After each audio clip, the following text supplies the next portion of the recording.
je me suis permis de faire quelques propositions, parce qu'il y en a beaucoup.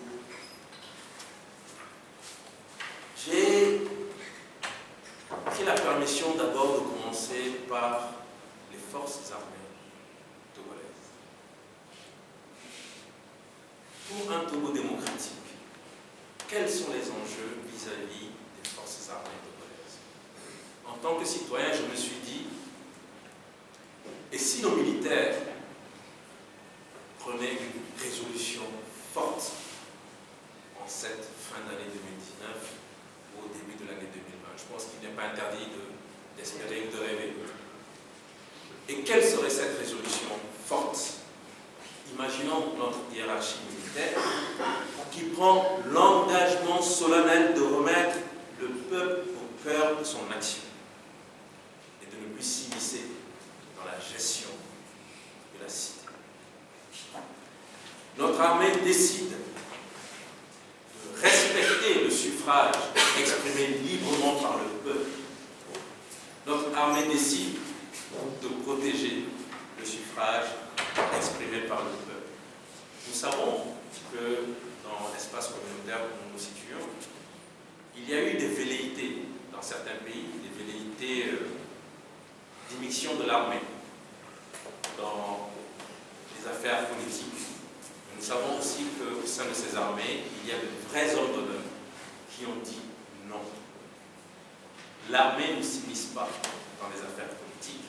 Et ces hommes d'honneur ont permis de favoriser la véritable alternance pacifique, démocratique dans notre pays. Pourquoi est-ce qu'on ne pourrait pas espérer que cela advienne également? Je crois qu'en dépit des griefs que l'on peut avoir vis-à-vis de l'armée togolaise, griefs qui sont toutefois légitimes, si on tient compte de notre histoire politique tumultueuse, il faut reconnaître une chose.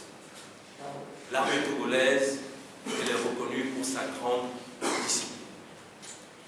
L'armée togolaise comporte de brillants officiers, de brillants jeunes officiers qui ont été formés de façon impeccable dans de grandes écoles.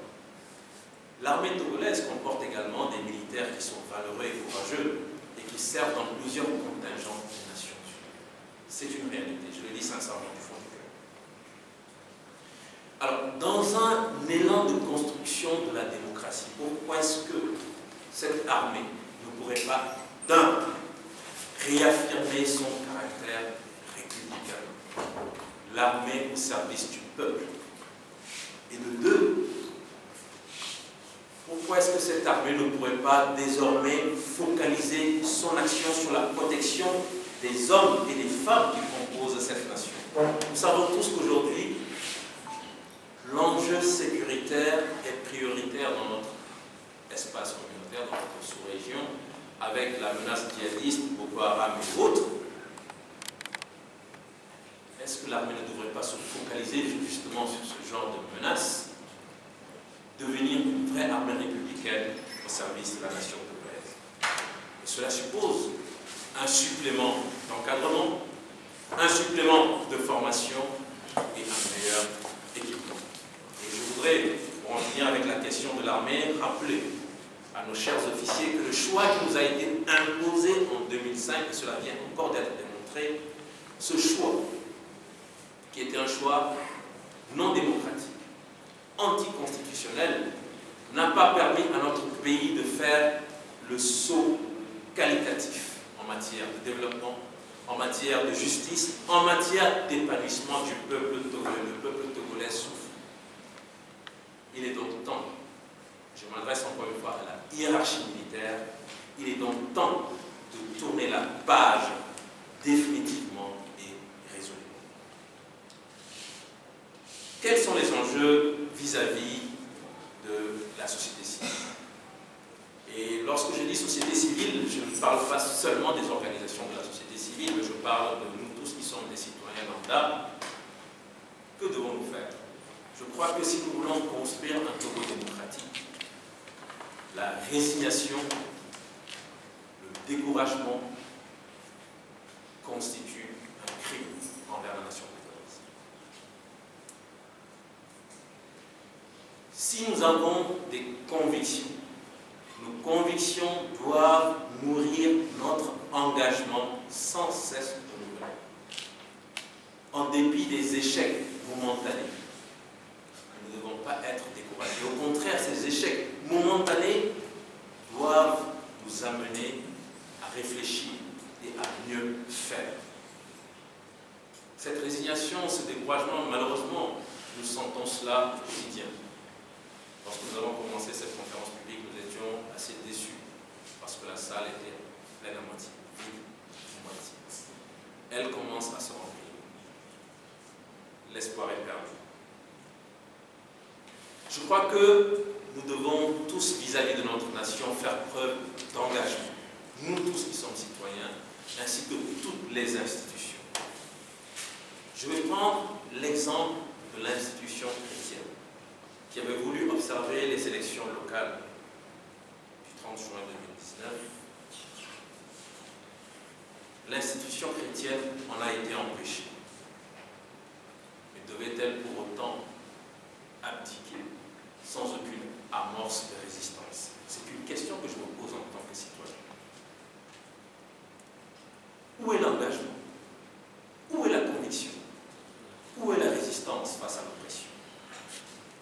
Nous avons vu qu'il a suffi que le ministre de l'administration territoriale sorte un papier quelconque parlant d'une pseudo-neutralité ou parlant de fonds de financement opaques, qu'il n'y ait plus en face l'observation de l'élection attendue par le peuple, espérée par le peuple. Le peuple s'était retrouvé seul, totalement démuni. Je ne voudrais accuser personne, mais cela a suscité des discussions avec des partenaires qui ont même financé l'observation électorale, et certains partenaires, certains analystes politiques ont dit peut-être que si l'Église a si vite reculé, c'est parce qu'elle a subi des pressions. Peut-être qu'il y a des subventions dont bénéficie cette Église. On lui a dit, si tu persistes à vouloir mettre ton nez dans l'histoire des élections du Togo, les subventions vont disparaître. Je n'accuse personne. C'est ce qu'en tout cas j'ai entendu.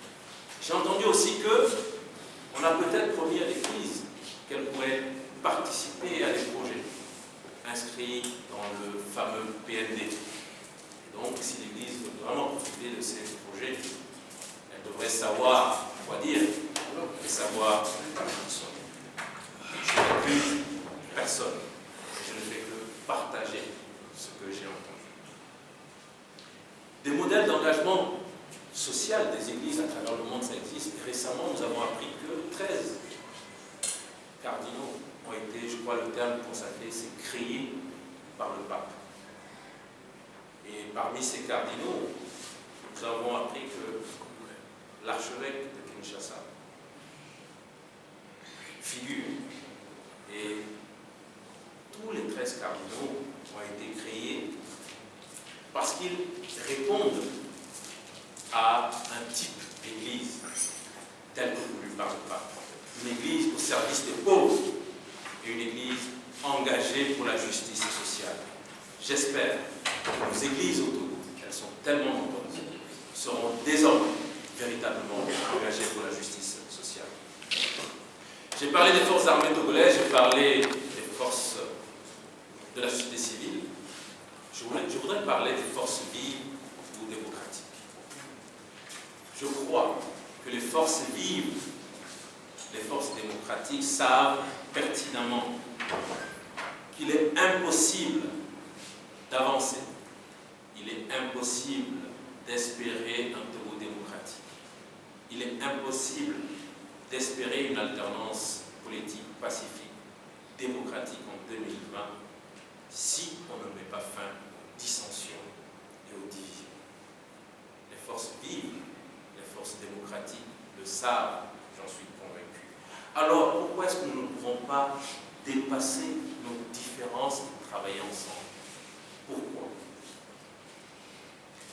J'invite les forces vives, j'invite les forces démocratiques de notre pays à poser des actes forts des actes forts en mesure de redonner espoir à notre nation, des actes forts en mesure de permettre à ce peuple de se remobiliser comme nous l'avons vu en 2017, non pas comme nous l'avons vu en 2017, 3 fois plus que ce que nous avons vu en 2017, 10 fois plus que ce que nous avons vu en 2017. Nous sommes capables de le faire. Les forces vives, les forces démocratiques doivent alors poser les actes qu'il faut. Les forces vives doivent pouvoir ouvrir un débat démocratique en leur sein, être raisonnable, être réaliste et centrer les décisions sur l'intérêt commun. Il faut de nouvelles règles de conduite, un code éthique qui impose de mettre fin aux mensonges, aux insultes, tout ce que nous voyons à travers les réseaux sociaux qui font vomir, disons-le clairement.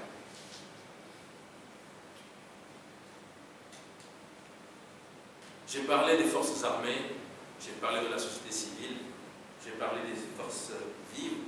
Je voudrais ajouter que la gestion d'une cité impose un certain nombre de règles indispensables pour en vivre ensemble là. Roger, je viens de finir. Ces règles doivent faire l'objet d'un nouveau contrat social. Et pour ce nouveau contrat social, le peuple doit recouvrer toute sa souveraineté dans le choix de ses dirigeants. Il nous faut garantir la vérité des urnes et permettre une expression libre de la volonté du peuple. L'année 2020 approche à grands pas et il y a des conditions à remplir pour que les élections au Togo soient plus équitables. Nous sommes tous concernés, mais je voudrais particulièrement m'adresser à la communauté internationale car il y va de sa pleine responsabilité. On dit souvent que le Togo est un pays souverain. Nous n'avons pas le droit de nous immiscer dans les affaires internes du Togo, mais nous savons tous que feu le président Chirac, que la terre ne soit légère, en son temps avait validé des changements constitutionnels iniques dans notre pays de Togo. La communauté internationale a déjà joué un rôle au Togo, un rôle qui allait dans le bon sens. Et je crois qu'il est temps aujourd'hui de remettre les pendules à l'heure et de permettre au Togo de se mettre dans le sens de la marche. Je voudrais rappeler à la communauté internationale que même si aujourd'hui nous avons le sentiment que la crise est derrière nous, il persiste toujours un sentiment de frustration de la population togolaise, en particulier de sa jeunesse. Je lisais la fois dernière un rapport de la Banque africaine de développement, un rapport de l'année 2018, qui disait que la part cumulée des emplois vulnérables et des chômeurs frise les 70%, voire les 80% de la population active. C'est extrêmement grave. 70% à 80% de la population active de notre pays est soit dans des emplois vulnérables, soit au chômage. Vous imaginez ce que ces jeunes, vous étiez passé devant le service des passeports aujourd'hui. J'ai vu une queue inimaginable. Et c'est après que j'ai appris que c'était des jeunes qui étaient en train de chercher leur passeport pour aller jouer pour l'autorisation. Ce sont des jeunes qui vont se retrouver dans la Méditerranée. Ce sont des jeunes qui vont quitter le pays. Si cette communauté internationale ne peut pas voir survenir une situation chaotique dans nos pays, il est temps qu'elle nous aide à tourner la page de l'ordre ancien. Comme l'a rappelé récemment le président nigérien, le président Issoufou, président en exercice de la CEDEAO, il faut nécessairement limiter le nombre de mandats présidentiels. Je vais finir avec cela. Mais la limitation de mandats, si vous voulez, on peut dire l'alternance politique, n'est pas une panacée. C'est ce que le président Issoufou a dit et je crois qu'il a raison. L'alternance politique doit ensuite s'appuyer sur des institutions démocratiques fortes et crédibles, une bonne gouvernance politique et économique, un système judiciaire équitable, une gouvernance à la base. Dans des communautés, j'ai vu monsieur le maire, je ne vais pas citer son nom dans la salle, je parlais gouvernance à la base dans des communautés qui épousent les 4 piliers de la gouvernance partagée, tels que cela a été défini récemment par M. Folikwe à Kwalimé, lorsque les universités sociales du Togo ont fait organiser cette rencontre citoyenne. Et je rappelle ces quatre piliers: Ameouro, Alaonu, Djaramedo. En quelques mots, qu'est-ce qu'il a voulu dire? Ameouro, il faisait référence aux droits humains. L'homme est au centre, comme je l'ai dit au début de mon intervention. Et les droits humains, je crois que M. Iméadi a suffisamment parlé de cela. Il a également dit que la gouvernance doit s'appuyer sur un autre pilier qui est Alaonu. Et Alaonu valorise chacun, quel que soit son statut social. L'artisan aussi a sa place dans la communauté. M. Folikwe a dit qu'il fallait également une gouvernance partagée. Djaramedo, l'attention que nous portons à chacun d'entre nous. L'attention qui démontre que nous ne sommes pas indifférents à l'autre, quelle que soit son ethnie, quelle que soit sa position sociale. Et c'est cette attention qui permet d'établir une véritable relation humaine vis-à-vis de l'autre. Et enfin, le dernier pilier, c'est Djaramedo, pour rappeler la relation de l'homme avec l'environnement dans lequel il vit. Je voudrais donc finir en disant que toutes ces conditions sont à prendre en compte pour que la démocratie puisse tenir ses